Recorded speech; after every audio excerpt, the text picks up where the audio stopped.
بسم اللہ الرحمن الرحیم۔ شروع کرتا ہوں اللہ کے نام سے جو بڑا مہربان نہایت رحم کرنے والا ہے۔ حضرت ابو ہریرہ رضی اللہ تعالیٰ عنہ بیان کرتے ہیں، رسول اللہ صلی اللہ علیہ وآلہ وسلم نے فرمایا، طاقتور مومن ضعیف مومن سے بہتر ہے اور اللہ کو وہ زیادہ محبوب ہے۔ سب مومنوں میں خیر ہے۔ تم اپنے لیے فائدہ مند چیز کے لیے محنت و کوشش کرو اور اللہ سے اپنے لیے مدد طلب کیا کرو اور عاجزی و سستی نہ کرو، اور اگر تجھے نقصان پہنچے تو اس طرح نہ کہو، اگر میں یہ کام ایسے ایسے کرتا تو یہ اس طرح سے ہو جاتا، بلکہ اس طرح کہنا چاہیے، اللہ نے جو مقدر میں لکھا تھا اور جو اللہ نے چاہا سو وہ کر دیا، کیونکہ لفظ اگر شیطان کا عمل ہے اور اللہ اس کو پسند نہیں کرتا۔ مشکوٰۃ المصابیح حدیث نمبر 5298۔ حضرت ابو ہریرہ رضی اللہ تعالیٰ عنہ بیان کرتے ہیں، رسول اللہ صلی اللہ علیہ وآلہ وسلم نے فرمایا،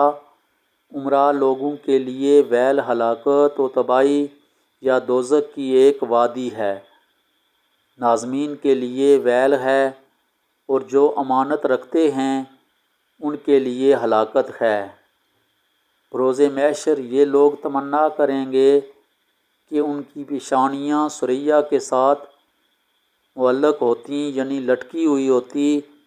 اور وہ زمین و آسمان کے درمیان حرکت کرتے رہتے، لیکن وہ کسی کام کی ذمہ داری کو نبھانے اور وہ کسی کام کی سرپرستی کو قبول نہ کرتے۔ اور امام احمد نے بھی اسے روایت کیا ہے، انہوں نے اس کو اس طرح روایت کیا ہے کہ ان کے بال ثریا کے ساتھ معلق ہوتے اور وہ زمین و آسمان کے درمیان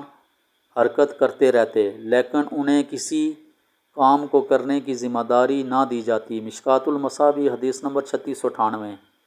حضرت جابر رضی اللہ تعالیٰ عنہ بیان کرتے ہیں،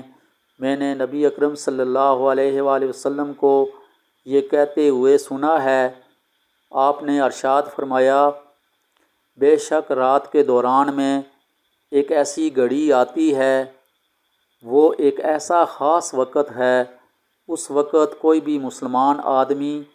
دنیا اور آخرت کی جو بھی چیز اللہ سے مانگتا ہے تو اللہ اس وقت اس آدمی کی دعا قبول کرتا ہے، اور اس وقت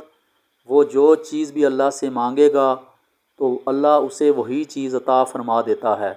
جس کی وہ خواہش کرتا ہے، اور یہ ہر رات میں اس طرح ہوتا ہے۔ مشکوٰۃ المصابیح حدیث نمبر 1224۔